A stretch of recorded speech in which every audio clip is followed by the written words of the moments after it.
A key aspect of this outage is that this is a planned outage.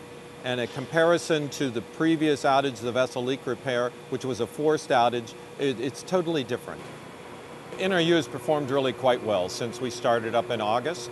So we run on monthly cycles with a 5-day outage once a month. In addition, since we started up those 8 months that have lapsed, we have met 100% of the isotope demand in that period. So what would be our 9th 5-day outage will actually be a month long and will start May 15th.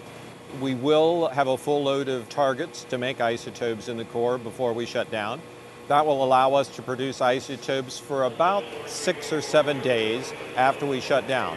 We'll have that inventory built into the reactor, so it shortens the amount of time that we won't be producing from NRU. In addition, we've shared with the rest of the industry quite a while back our schedule for this shutdown. And so they have adjusted their schedule so they'll be up and operating and producing isotopes to offset the loss from NRU. And so we'll be totally ready for this outage because of the planning and preparation. The organization will be in place, all our planning tools will be in place. We'll start off as a well-oiled machine to go out and execute this outage in a very safe and efficient manner. The focus is to do work that would take longer than 5 days to ultimately improve the efficiency and the reliability of NRU and take its operation well out into the future. And one of the big things we'll be doing is quite a bit of inspections to determine really what the condition of some of these components are. Some are only accessible when you're shut down for that long a period of time, using that information to make decisions about what additional work ought to be done in future outages to ensure the safe and reliable performance of NRU. We're going the next step in this outage to delve into the minutest detail. So we want to be proactive in this outage.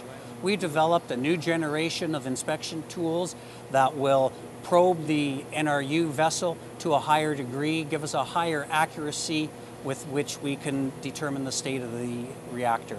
We have well over 100 people actively engaged in the planning of this. We engage experts from all of the other divisions in NRU, in safety and licensing. We have machine shops on site which are working on this. We have engaged in the design and manufacture of very specialized tooling to perform inspections and repair work.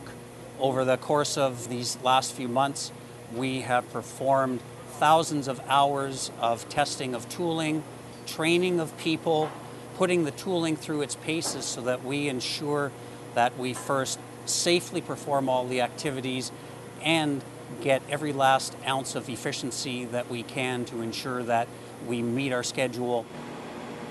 NRU is a very safe reactor. It's well designed.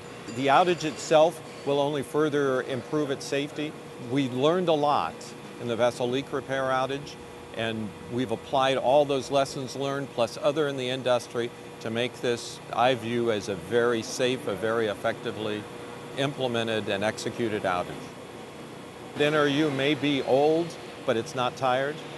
And that's part of what's keeping it from being tired is these refurbishments, these upgrades, preventive maintenance that's being done as part of the outages.